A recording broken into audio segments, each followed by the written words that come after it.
Un amel y cordial saludos a todos los televisores que se vienen conectando a través de esta aula Zoom y quienes se van a unir durante la sesión. El día de hoy, continuando con nuestras jornadas académicas del evento Cafeteando Jurídicamente. Hoy, un sábado 12 de octubre. El día de hoy nos está acompañando el doctor Manuel Oscar Vidaurre Arteta, con el eje temático el delito de extorsión y crimen organizado.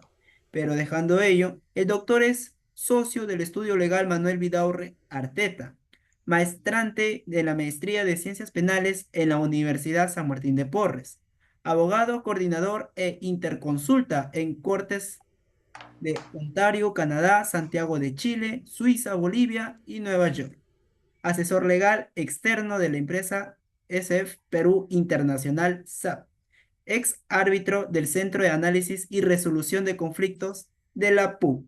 Muy bien, estimada comunidad jurídica, dejando de ello, no olviden nuestras cuatro reglas que vamos a compartir para la sesión para que se mantenga un orden adecuado durante la sesión del día de hoy.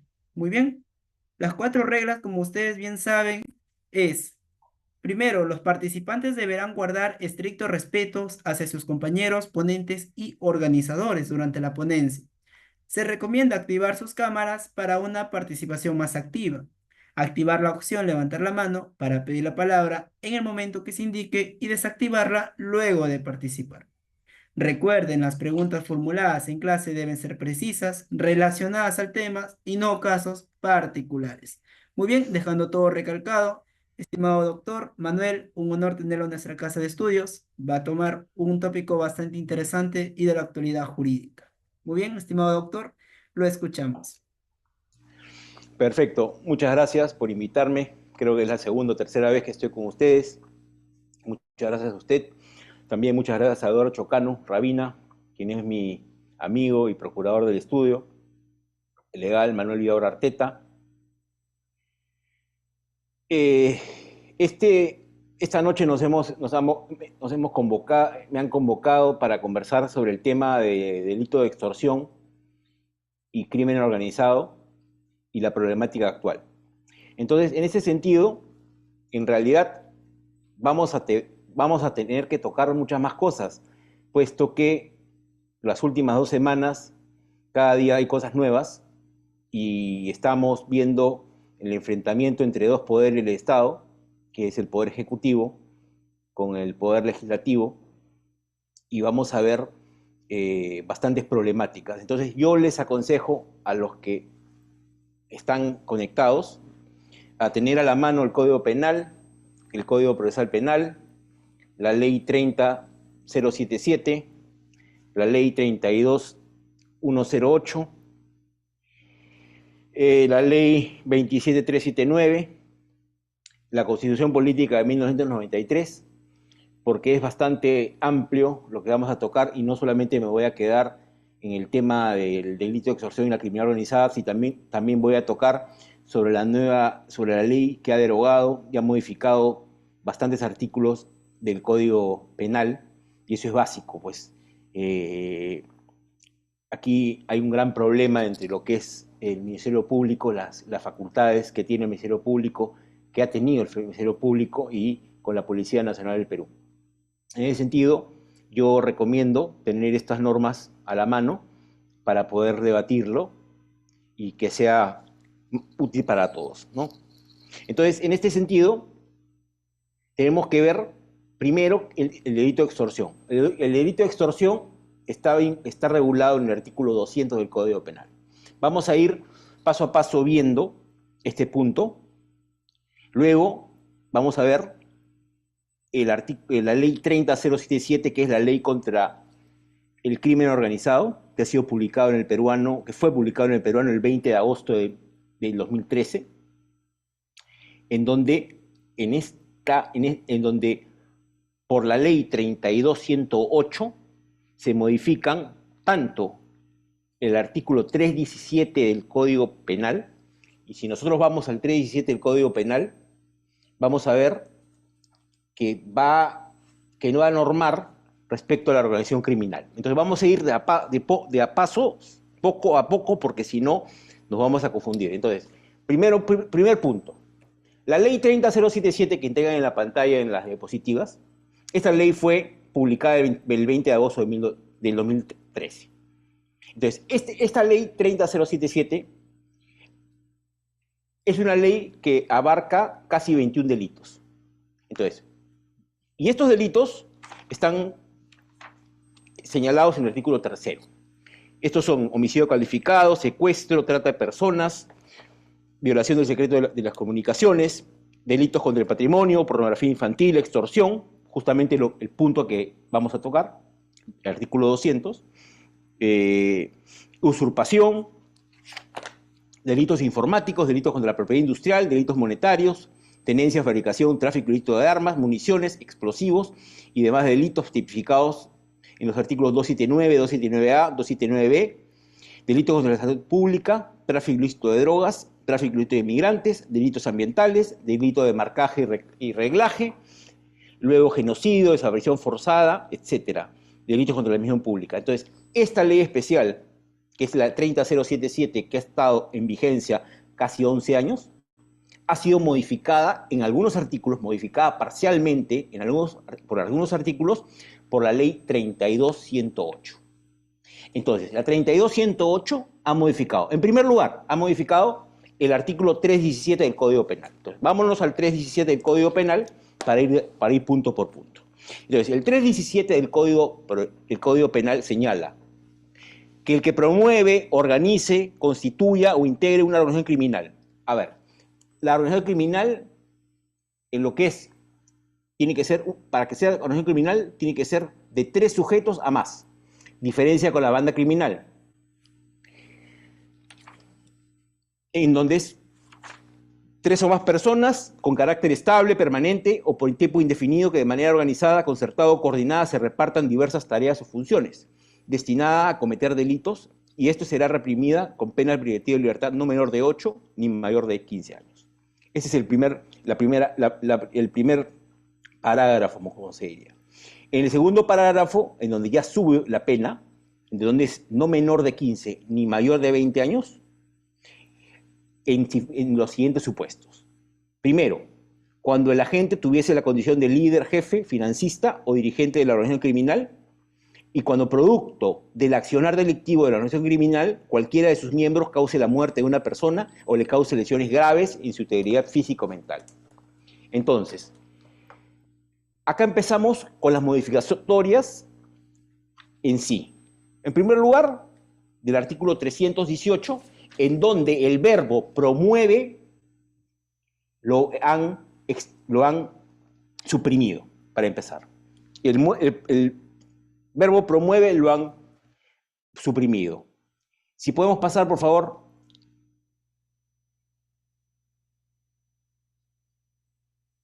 Ya. Entonces, aquí vemos que si nosotros vemos la modificación del artículo 317, vamos a ver que se ha suprimido el verbo promover.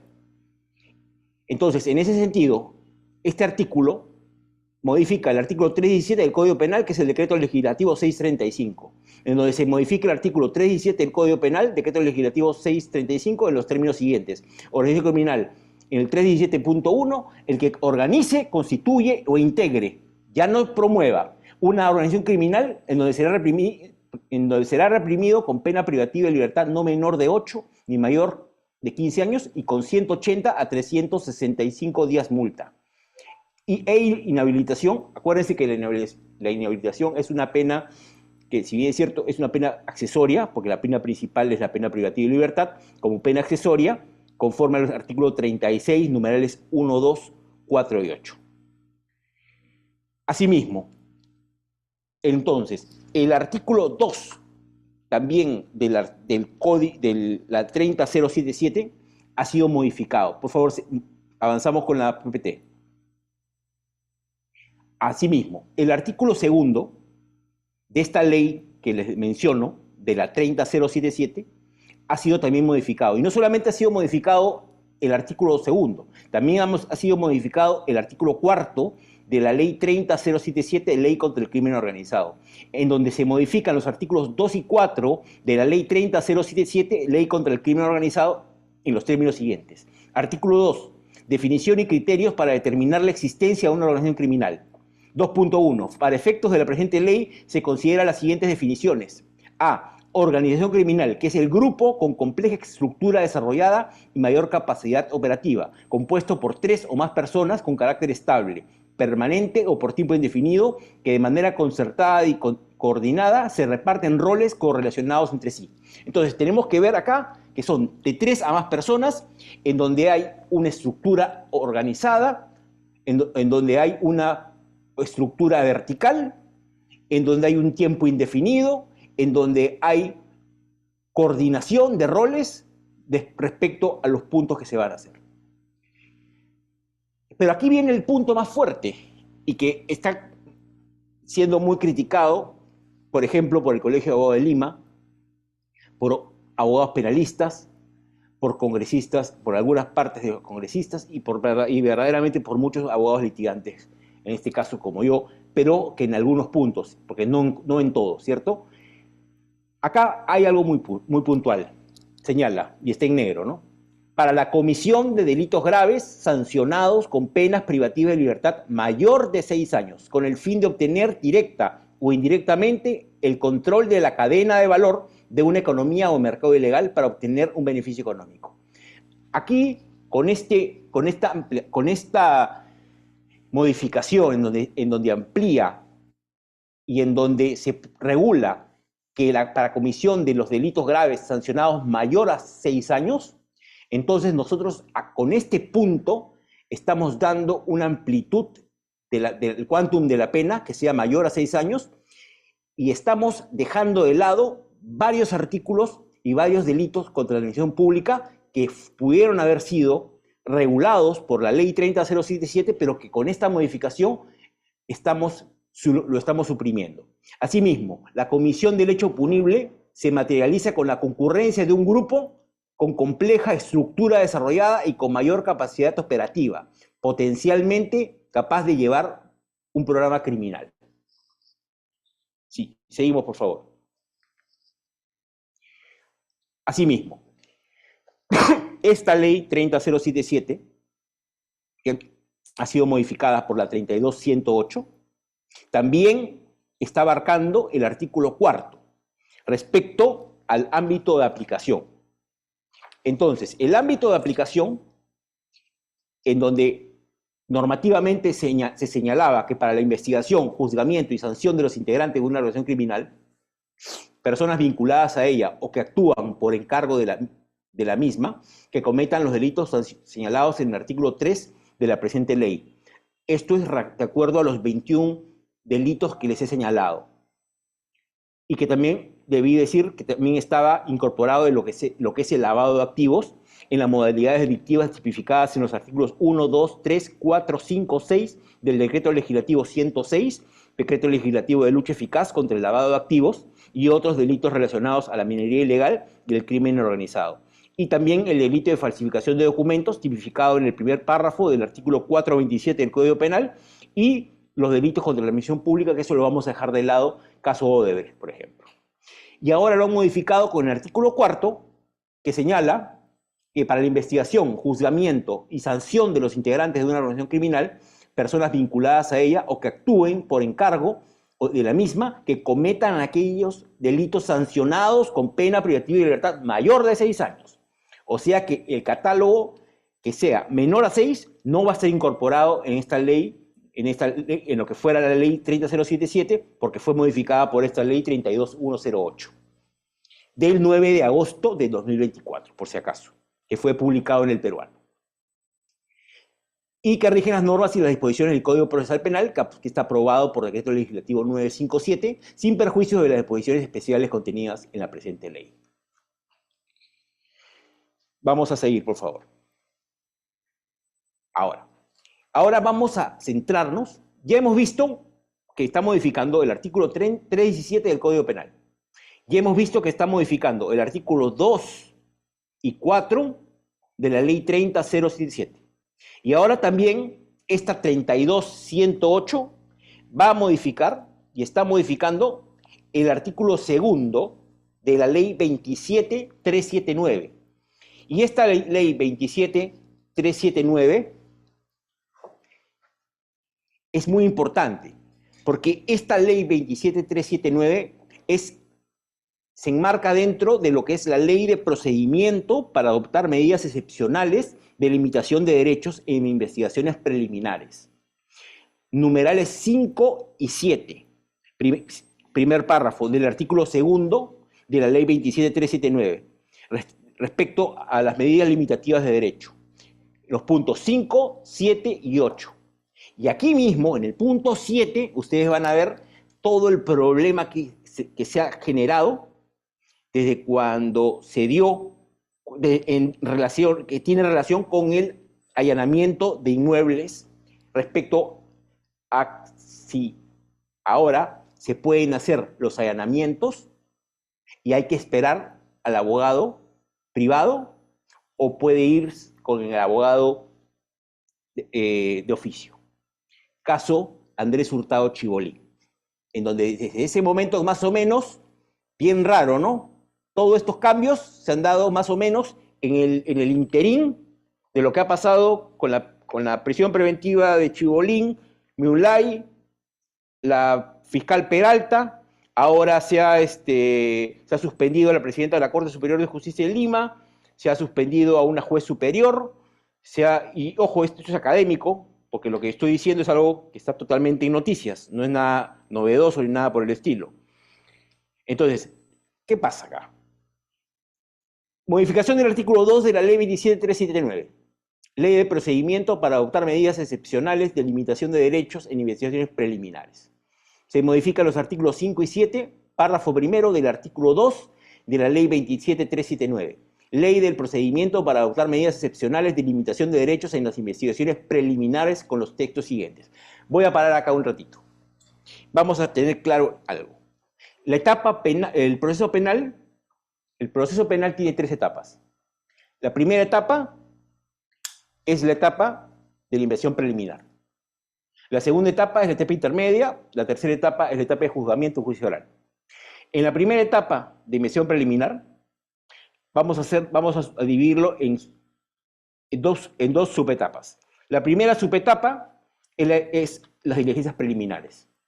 Y la segunda subetapa es cuando estas diligencias preliminares se realiza una diligencia preliminar en donde se formaliza, propiamente formalizada, una investigación donde se formaliza.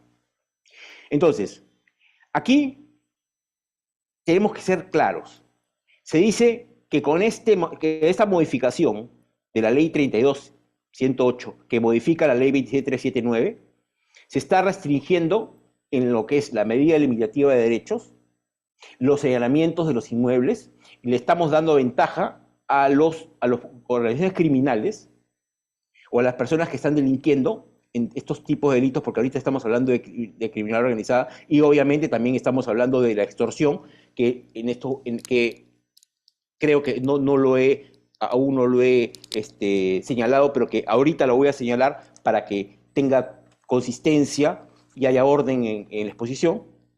Entonces, en lo que es la extorsión, que también forma parte del catálogo, de los 21 catálogos de la 30077 Ley de Organización Criminal, Ley contra el Crimen Organizado, perdón, se señala que el que mediante violencia o amenaza obliga a una persona o institución pública o privada a otorgar a la gente o a un tercero una ventaja económica indebida u otra ventaja de cualquier índole. Entonces, acá estamos viendo que no solamente en primer lugar, tiene que ser por violencia o amenaza de una persona natural, perfecto. Pública, también, institución pública también, o una institución privada. Y la pena aquí es no menor de 10 ni mayor de 15. Pero también vamos a ir subiendo el quantum de la pena, porque a mayor gravedad del hecho punible, del acto de la conducta, porque nosotros tenemos que partir que los delitos y faltas son acciones o omisiones previstas por la ley. ¿Perfecto?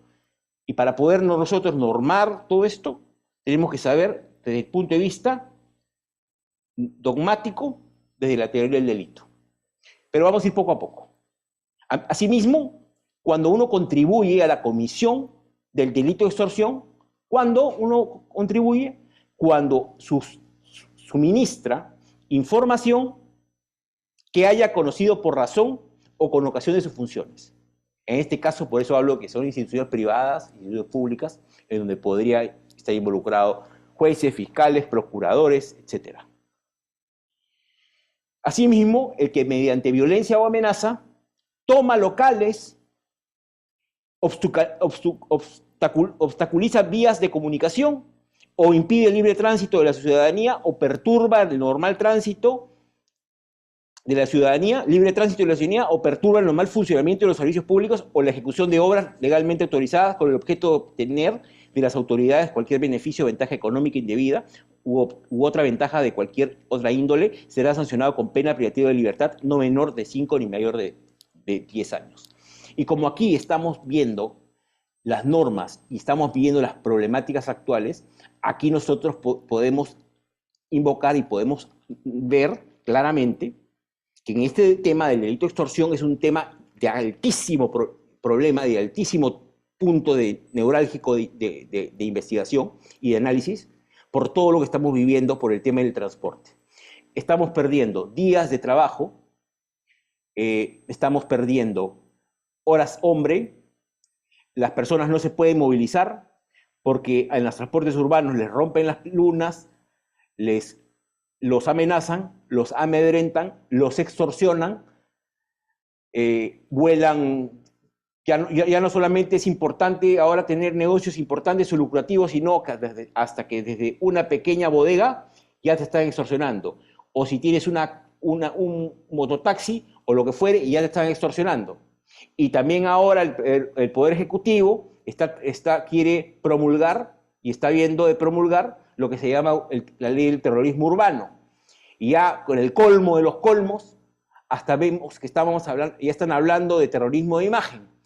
Entonces ya verdaderamente ya es mejor no comprar código penal ni procesal penal, sino mejor es tenerlo digitalmente, porque te compras un código hoy día y mañana te van cambiando las leyes. O sea, es una cosa verdaderamente escandalosa. Entonces, el punto aquí es el siguiente. Es cierto que se afecta un allanamiento en el caso cuando hay una organización criminal, cuando hay una detención preliminar a unos sujetos y en donde se van a hacer actos de investigación y se hace un allanamiento de un inmueble y la fiscalía entra con la policía a un inmueble, ¿afecta con esta norma los allanamientos? En verdad, en realidad, considero de que en este punto, desde el momento que va la fiscalía con un abogado de oficio y lacra la zona de trabajo, lacra la zona de investigación, no se estaría minando este punto. Y en un tiempo razonable, pero el problema es que no ponen el tiempo razonable. Pues simplemente dicen, en un tiempo razonable, el investigado, porque llamará a un defensor privado. Entonces, ¿qué pasaría si el defensor privado no llega nunca? Bueno, si no llega nunca el defensor privado, definitivamente esto se tiene que hacer con el defensor público. No queda otra. Entonces, el fiscal provincial, en casos de estricta necesidad y urgencia, puede solicitar al juez penal las siguientes medidas limitativas de derechos. Seguimos, por favor. El levantamiento del secreto bancario y de la reserva tributaria.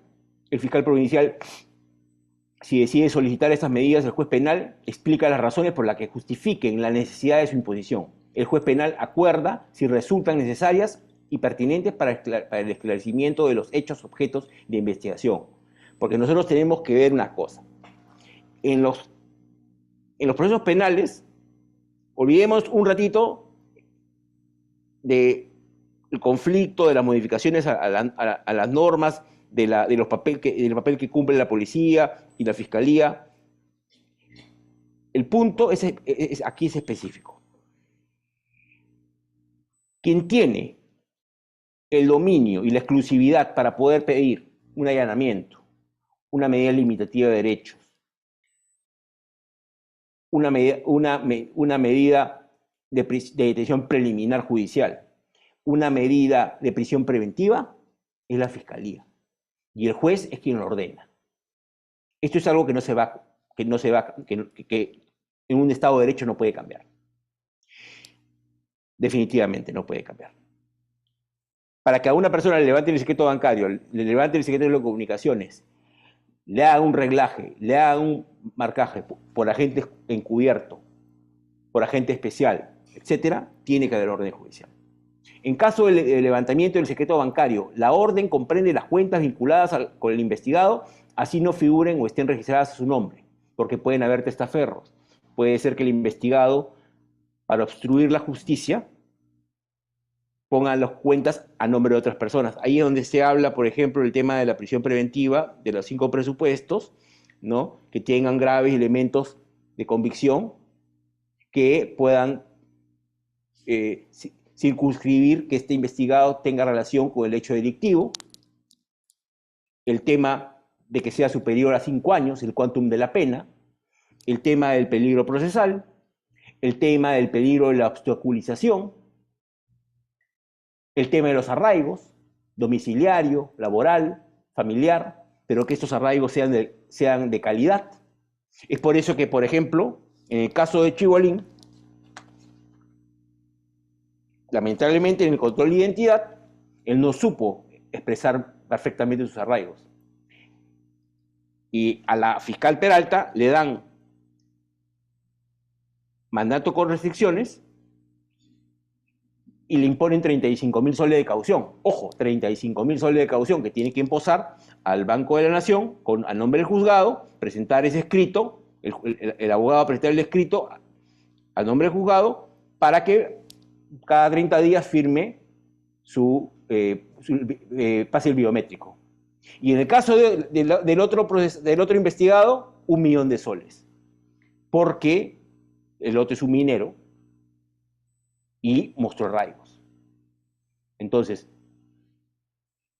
son cosas que siempre van a haber en lo que yo he visto, en lo que he vivido en estos muchos años que vengo de litigante privado, en prisiones preventivas, etcétera, ¿no? Entonces, tenemos que ver eso. Asimismo, el fiscal puede solicitar al juez penal el bloqueo y movilización de las cuentas, con excepción de aquellos ingresos pensionarios y tratándose de ingresos laborales acreditados concordantes con el número 6 del artículo 648 del Código Procesal Civil y lo relacionado con los bienes y activos de las organizaciones políticas legalmente reconocidas. Este bloqueo y movilización no puede durar más de 15 días y excepcionalmente puede prorrogarse por 15 días más, previo requerimiento del fiscal provincial y resolución motivada del juez penal. Seguimos, por favor. Luego, en lo que es el allanamiento de inmuebles o lugares cerrados fuera de los casos de flagrante delito o de peligro inminente de su perpetración, siempre que existan motivos razonables y suficientes elementos probatorios para ello. Ojo, una persona puede ser detenida por mandato judicial. Excepcionalmente a eso, puede ser detenida una persona en flagrancia, lo que se llama la flagrancia delictiva, cuando, en otras palabras, es con las manos en la masa. Y para eso la policía puede intervenir. Y en los cambios que se ha puesto y se ha señalado respecto a esta norma, esta ley 32.108, se señala que, que el registro se realiza con presencia del interesado y de su abogado. De no contar con un abogado, se le proporcionará un oficio. La solicitud y la resolución judicial indicarán expresamente la finalidad del allanamiento y registro. Por eso, respecto a esta ley 27.379, yo no tengo tantos problemas, tantos bemoles, porque está dando la oportunidad que si no tienes abogado privado, tienes la oportunidad de tener tu abogado de oficio. Lo que sí no concuerdo es en el verbo promover en respecto al artículo 3 y 7 del Código Penal, y también podría ser el artículo 2 y 4, el ámbito de aplicación del artículo 30.077. Podemos seguir, por favor. Análisis de la problemática respecto a la 30.077 versus la 32.108. A ver, el Colegio de Abogados de Lima señala que la ley 32.108, que ha sido promulgado, sí, 9 de agosto de 2024, publicado en el Peruano, señala que debilita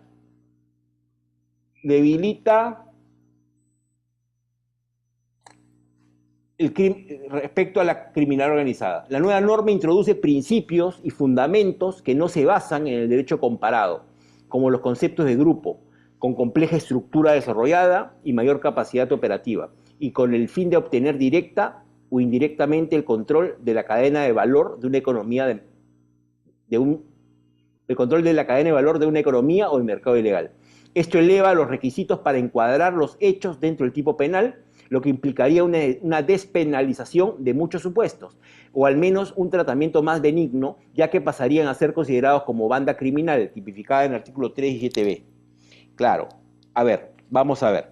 El 317b, que no era parte del punto, pero que lo tenemos que tocar de todas maneras, habla de la banda criminal. La banda criminal y la banda criminal y la organización criminal es diferente, es distinto. ¿Por qué? Por el número de integrantes. En la banda criminal son 2 personas a más. En la organización criminal es de 3 a más. Entonces, ¿qué dice el 317b? Por eso les pedí, por favor, que tengan las normas a la mano. El 317b, banda criminal. El que constituya o integre una unión de 2 o más personas que sin reunir alguna o algunas de las características de la organización criminal dispuestas en el artículo 317, tenga por finalidad o por objeto la comisión de delitos concertadamente. Serán reprimidos con una pena privativa de libertad no menor de 4 ni mayor de 8 años, y con 180 a 365 días multa.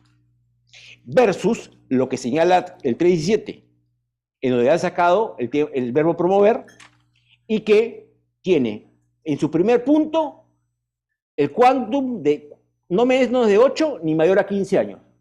Aquí pueden ver la diferencia y por qué la preocupación del Colegio de Abogados de Lima, en el cual yo soy miembro hace 25 años. Luego, en el segundo parágrafo del 317, hablamos de no menor de 20 años cuando el agente tuviese la condición de líder, jefe, financista o dirigente de la organización criminal. Y cuando producto del accionar delictivo, cualquiera de sus miembros cause la muerte de una persona o le cause lesiones graves en su integridad física o mental. Entonces, aquí el problema y la preocupación del Colegio de Abogados de Lima es que el quantum de la pena baje, que la subsunción que se haga respecto al hecho o la conducta humana, que tiene que ser típica, antijurídica, punible, culpable, respecto a la teoría de la pena, teoría del delito, perdón, y que tiene que estar subsumido a la conducta que ese sujeto ha desplegado y tiene que calzar en el tipo penal. Ellos señalan que con este tema, estos puntos, estos conceptos, grupo con compleja estructura desarrollada y mayor capacidad operativa, y con el fin de obtener directa o indirectamente el control de la cadena de valor de una economía o mercado legal, esto eleva estos puntos y para hacer la subsunción va a bajar a lo que es banda criminal, que sería de 2 a más personas y que, como les he señalado, sería no menor de 4 ni mayor de 8 años. Seguimos, por favor. A ver, vamos a ver la problemática. El congresista Frei Chancafe Sánchez, el congresista Sánchez, que ha señalado que la ley 32108, que modifica artículos de la 30077, que ya hemos conversado, que ha sido promulgada en agosto de 2024, que ha sido promulgada el 9 de agosto de 2024, introdujo criterios restrictivos para definir a una organización criminal, lo que ha debilitado la capacidad de las autoridades para procesar redes delictivas. En particular, la ley exige que una organización criminal controle la cadena de valor de una economía o mercado ilegal, lo que, según Sánchez, permitirá que muchas organizaciones queden fuera del alcance de la ley, dificultando el procesamiento penal de sus miembros. Claro, acá yo verdaderamente discrepo claramente, porque quien hace mucho daño en realidad a nuestra profesión, en el sentido a nuestra especialidad penal, ¿no? Nosotros como operadores del derecho, son específicamente, yo creo, claramente, que son los mismos legisladores, porque lamentablemente los legisladores no saben absolutamente nada de derecho penal. Entonces, ellos mandan proyectos de ley para promulgar normas, porque ellos tienen que sacar leyes como sea, ¿no?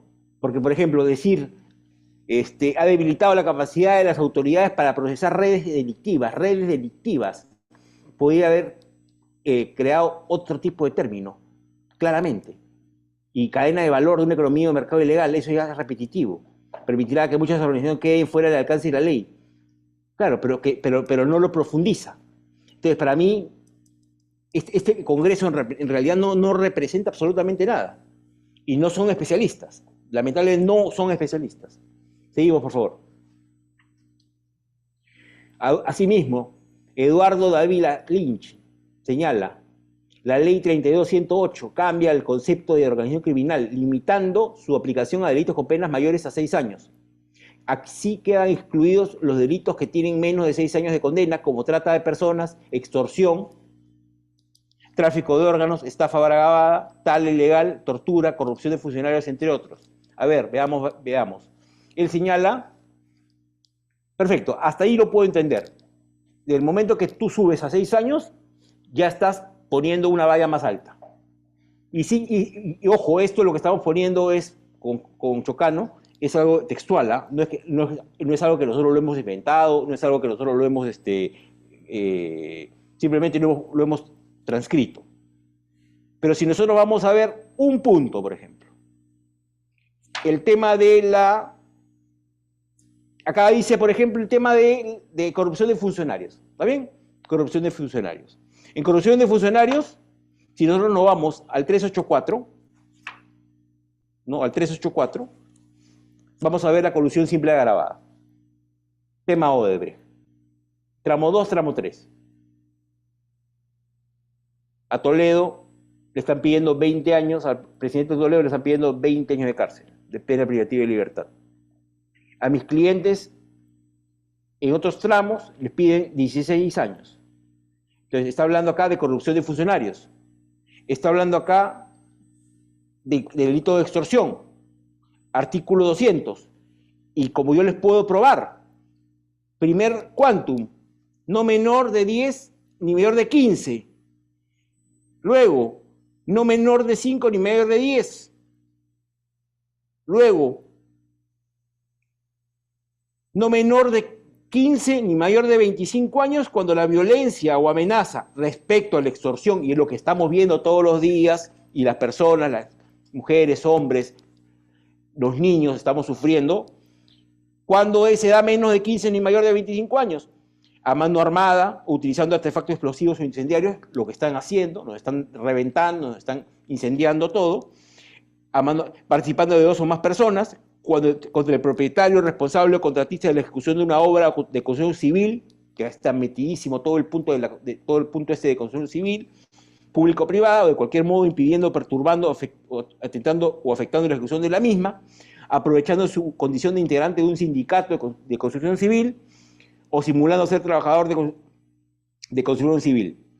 ¿Y cuándo es no menor de 30 años? Cuando dura más de 24 horas, la violencia o amenaza contra una persona y donde piden una ventaja económica indebida. ¿Cuándo? Cuando uno dura más de 24 horas. Luego, cuando se emplea crueldad contra el rehén. Tercero, cuando el agraviado ejerce función pública o privada o es representante diplomático. El rehén adolece de enfermedad grave. Es cometido por 2 o más personas. Se causa lesiones leves a la víctima. ¿Y cuándo será cadena perpetua? Respecto a la extorsión, el tema por el cual me han convocado y les agradezco. Cuando el rehén es menor de edad o mayor de 60 años, cuando el rehén es persona con discapacidad y el agente se aprovecha de esa circunstancia, si la víctima resulta con lesiones graves o muere durante o como consecuencia de dicho acto, y está pasando eso, hay gente que está muriendo por el tema de las extorsiones, y cuando la gente se vale de menor de edad. Entonces, ¿qué dicen los congresistas? Excluidos los delitos que tienen menos de 6 años de condena, como trata de personas, mentira, extorsión, falso, lo que les estoy diciendo. Tráfico de órganos, estafa agravada, tortura, corrupción de funcionarios. Dios mío, estamos cada día peor porque lamentablemente los congresistas no saben absolutamente nada de derecho penal. Nada de derecho penal. Y lo sacan por sacar. Seguimos, por favor. Asimismo, José Marcelo Alemán, Floríndez y Joel Matías Julca Vázquez señalan lo siguiente. La precisión incorporada por la ley no corresponde con el nivel de claridad que se debe brindar en relación a los elementos del tipo penal, la lex certa. Es decir, en cuanto a la capacidad operativa, se corre el riesgo, de generar incertidumbres respecto a los medios y recursos que pueden ser utilizados para el desarrollo del programa criminal, así como el estándar que se debería utilizar para determinar su idoneidad. Con una cláusula general e indeterminada como esta, entonces se brinda cierta discrecionalidad o arbitrariedad al juez y al fiscal, a fin de que se interprete por su cuenta si nos encontramos ante medios y recursos idóneos de acuerdo al hecho que se pretenda sancionar.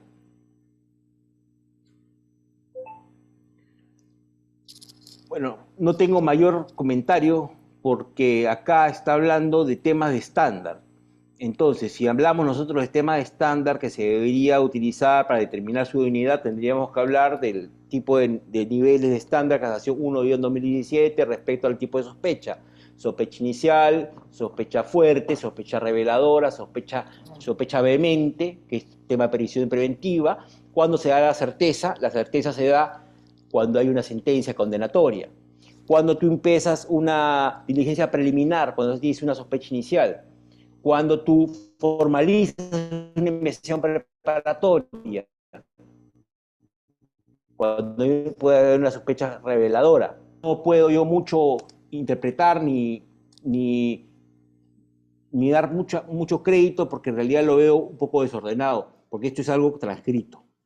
Seguimos, por favor. Luego dice, el resultado de la ambigüedad en la redacción de las normas es el incremento de la inseguridad jurídica. Dicho de otro modo, los destinatarios de las normas primarias no podrán guiar su conducta de manera coherente, consecuente con ellas. Lo importante es resaltar que en particular también se genera incertidumbre en los intervinientes en la administración de justicia. A ver, dar las leyes es el Poder Legislativo. Para que el Poder Legislativo pueda crear leyes que sean verdaderamente coherentes, tiene que estar de acuerdo con la realidad. Y para eso tiene que convocar a personas expertas de acuerdo a los puntos que veamos, ya sea temas de delitos, temas penales, temas de propiedad, temas de infraestructura, etc. Cuando hablamos de normas primarias que no podrán guiar a su conducta de manera coherente con ellas, tendríamos que ver en realidad cuáles serían estas normas primarias, porque definitivamente nosotros tenemos que ver y claramente sabemos que cuando hablamos de normas tendríamos que ir, y tendría que decirlo, que tendríamos que hablar pues de la pirámide de Hans Kelsen, de acuerdo a la pirámide en el cual nosotros tenemos a la Constitución como la norma fundamental, y también las normas internacionales, y también poco a poco vamos a ver los decretos legislativos, los decretos supremos, las resoluciones supremas, las resoluciones legislativas, y más abajo vamos a ir viendo los decretos, etc. Ahora, todo este punto que está pasando en el Perú ahorita, y la guerra que hay entre el Poder Ejecutivo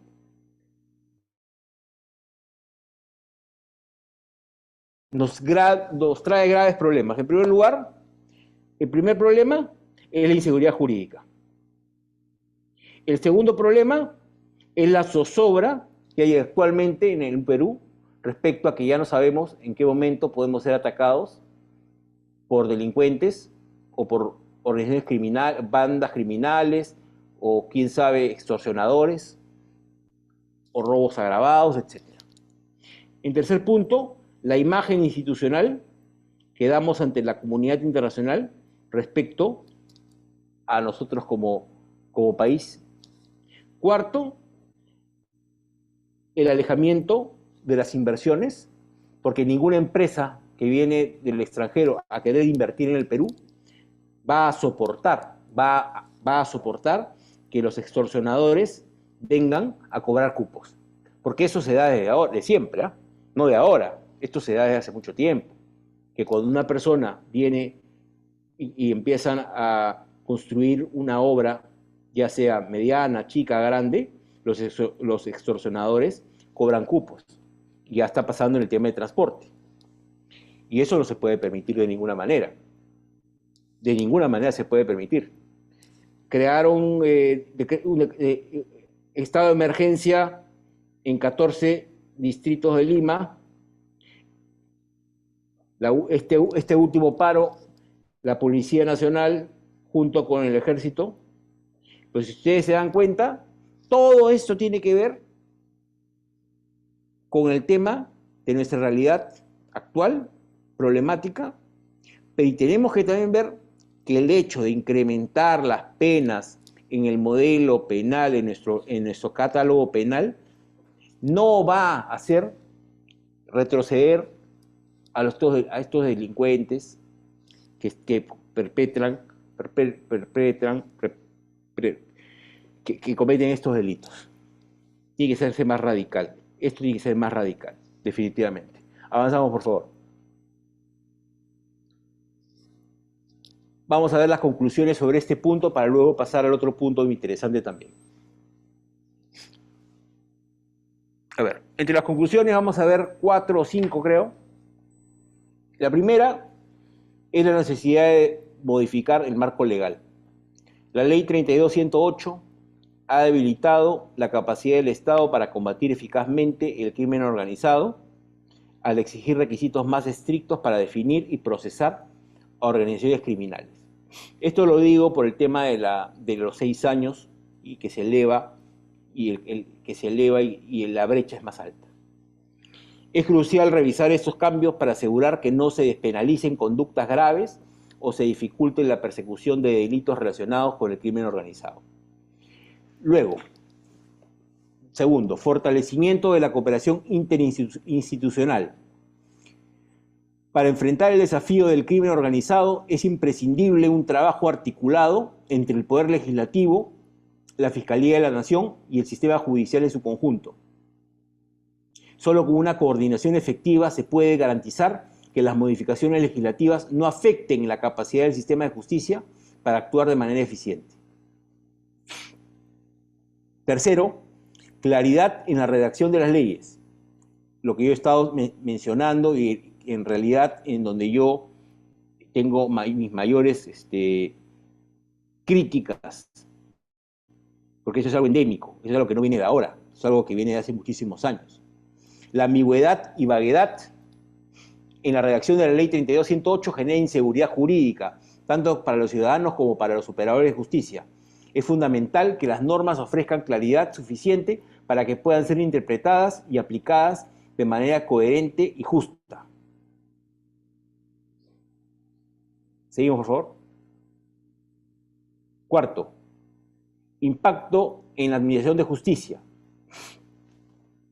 Los cambios en los criterios para determinar la existencia de organizaciones criminales pueden generar arbitrariedad en la interpretación judicial y dificultar la consecución de justicia, especialmente en delitos complejos como la extorsión, la trata de personas y la corrupción. En ese sentido, debo señalar lo siguiente. Tengo que hablar sobre la disputa que está habiendo entre lo que es el Ministerio Público con la Policía Nacional del Perú respecto a las facultades para lo que se denomina la primera fase del proceso penal, que es la inspección preliminar, en donde nosotros sabemos y tenemos que decir que, como les pedí, si ustedes revisan el artículo 159 punto 4 de la Constitución Política del Perú señala lo siguiente. Corresponde al Ministerio Público.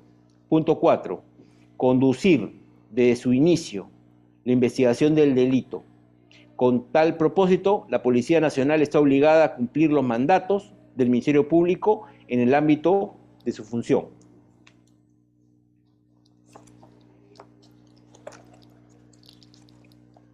En otras palabras, estamos viendo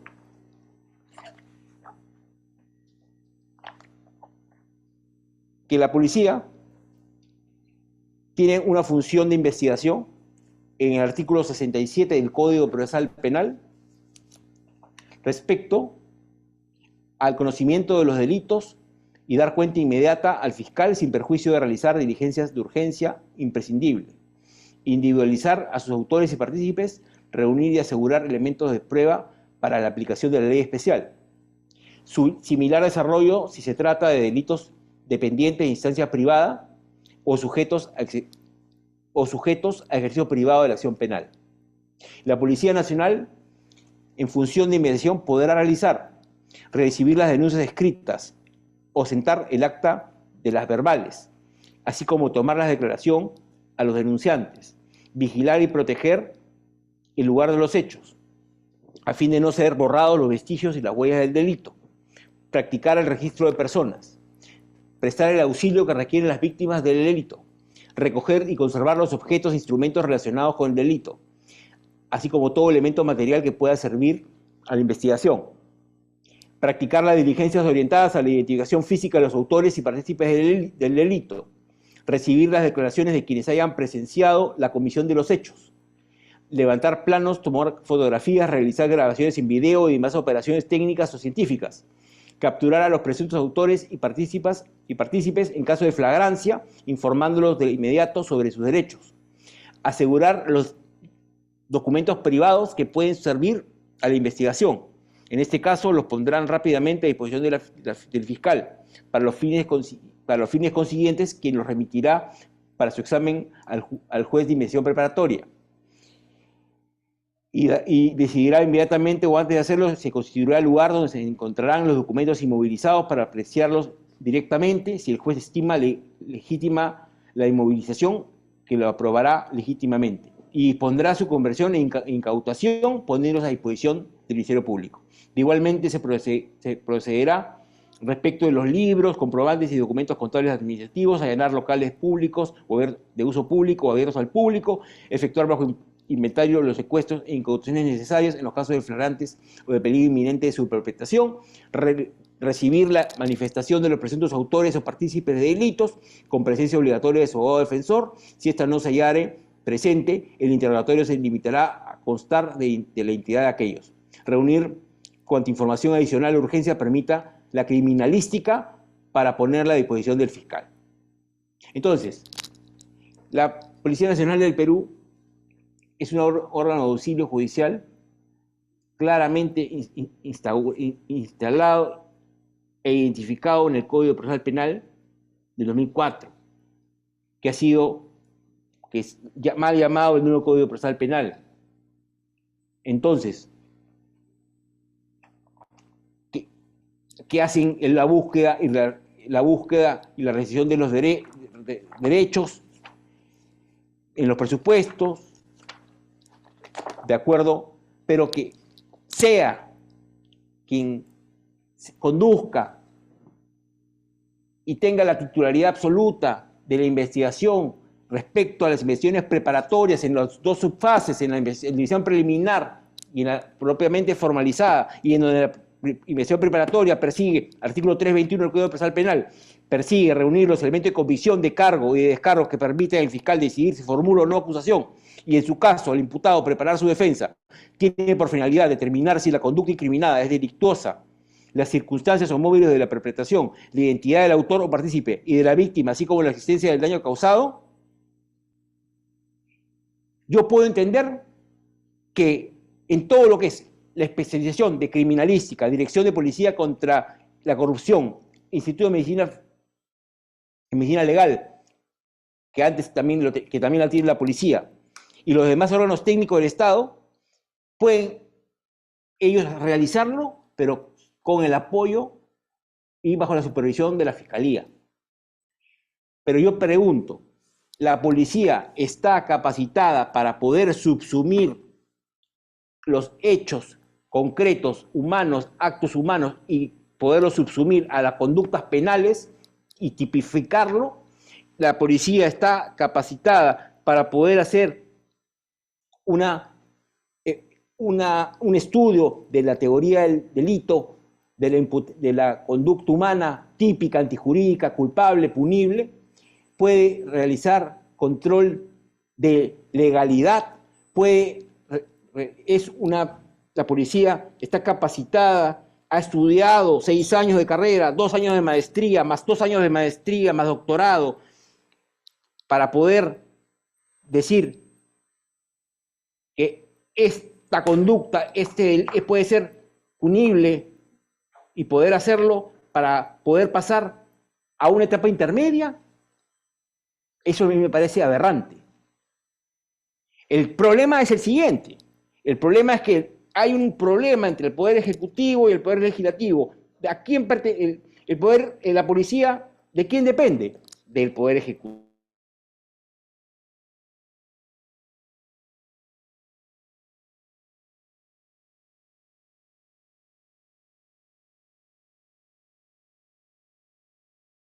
Acciones de inconstitucionalidad, definitivamente. Yo estoy seguro que eso va a regresar, se va a revertir, pero entonces quiere decir que el Ejecutivo va a investigar al Ejecutivo. Y vamos a regresar a cuando yo empecé, en el año 92, cuando estaba en primer año de carrera, primer año de estudios de carrera, y en el año 94, cuando practicaba en un juzgado penal, en donde yo veía que la policía hacía lo que se llaman el informe policial y hacía el atestado policial. Y ellos describían jurídicamente las normas. Amén de que se señale y que se diga claramente que quien tiene la responsabilidad jurídica va a ser la fiscalía, pero quien va a llevar la investigación preparatoria va a ser la policía. Eso, sinceramente, eso no se va a dar. Eso no puede ser. No puede ser. Porque, por ejemplo, un tema, por ejemplo, de violación. En un tema de violación, la cámara Gesell, en donde se ve claramente y se puede apreciar a un niño o a una niña o a una persona que ha sido lamentablemente violada, eso lo maneja el Ministerio Público. El Instituto de Medicina Legal lo maneja el Ministerio Público. Por eso yo digo, y no le quito mérito, a nivel criminalística, a nivel de objeto de hallazgos, a nivel de temas cuando hay lesiones traumáticas, traumatología, tanatología, cuando hay desmembramientos, cuando hay todo lo que son temas de laboratorio, perfecto. Pero llegar al punto de desnaturalizar y no reconocer la Constitución, ¿por qué no? ¿Por qué entonces no modificaron la Constitución respecto a los puntos de la Fiscalía de la Nación, de cuáles son, el Ministerio Público es el defensor de la legalidad, representante de la sociedad? No todos son buenos fiscales, no todos son buenos fiscales. No todos somos buenos abogados, no todos somos buenos abogados. Pero de ahí a desmembrar a una institución, porque es un órgano constitucionalmente autónomo.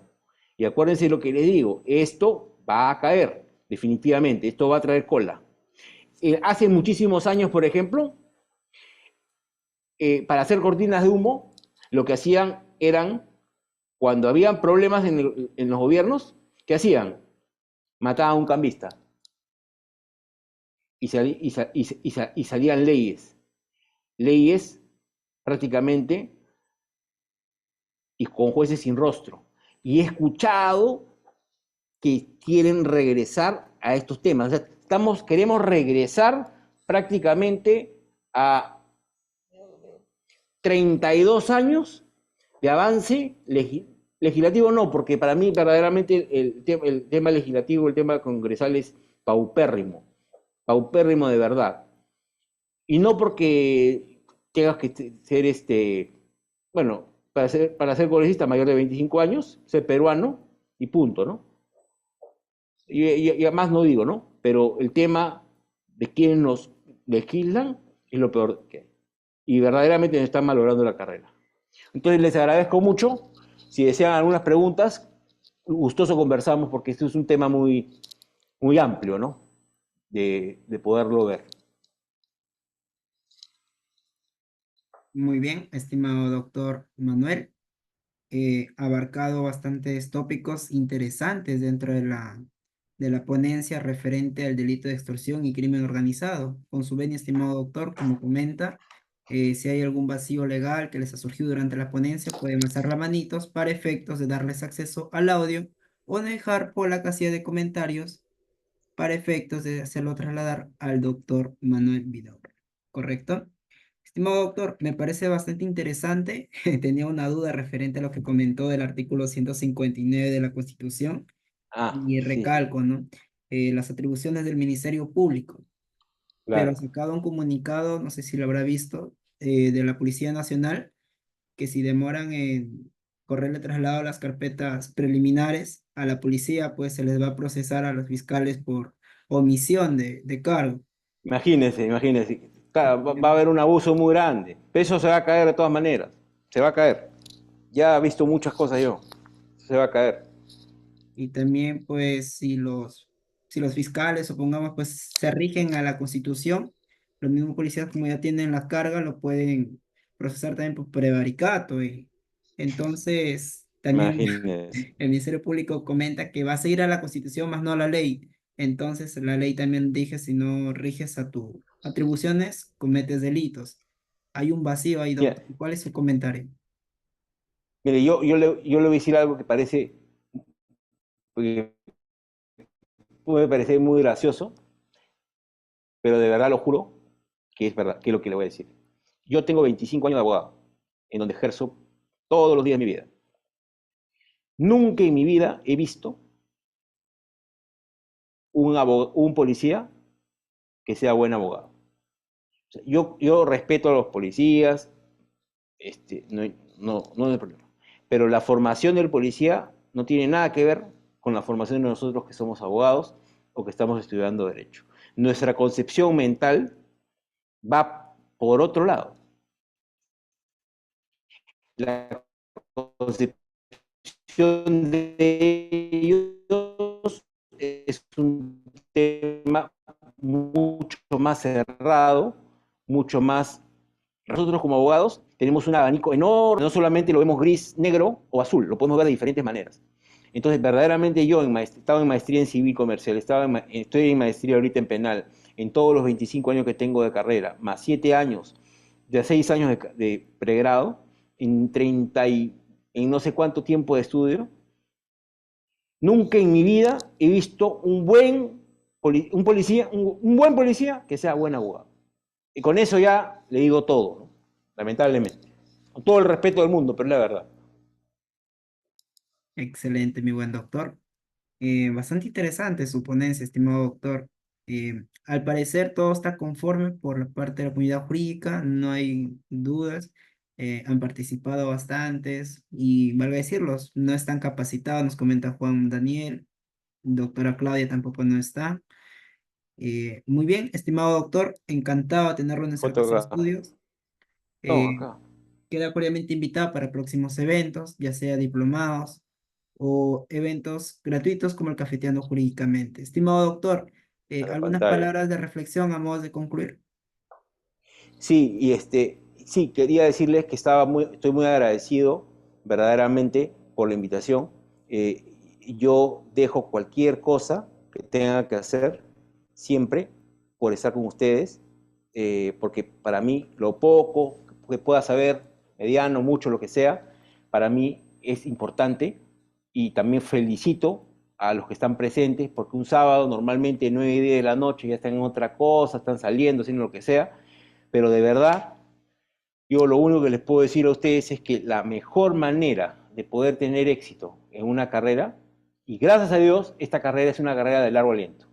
Nosotros podemos tener, a ver, yo tengo 50 años, yo empecé a los 18, pero yo creo que yo terminaré, cuando me muera, terminaré de abogado. Y ahí todavía me seguirá faltando por aprender. Entonces, si están estudiando y piensan que no la hacen, que les falta, que no importa. Sigan leyendo, sigan estudiando, vean doctrina, jurisprudencia, cualquier cosa me escriben al correo, ahí están los correos, creo, no sé, si necesitan casaciones. Por ejemplo, estaba viendo una casación que le quería decir, ¿no? Diferencia entre, perdón que me había olvidado, porque, para que lo noten, por favor.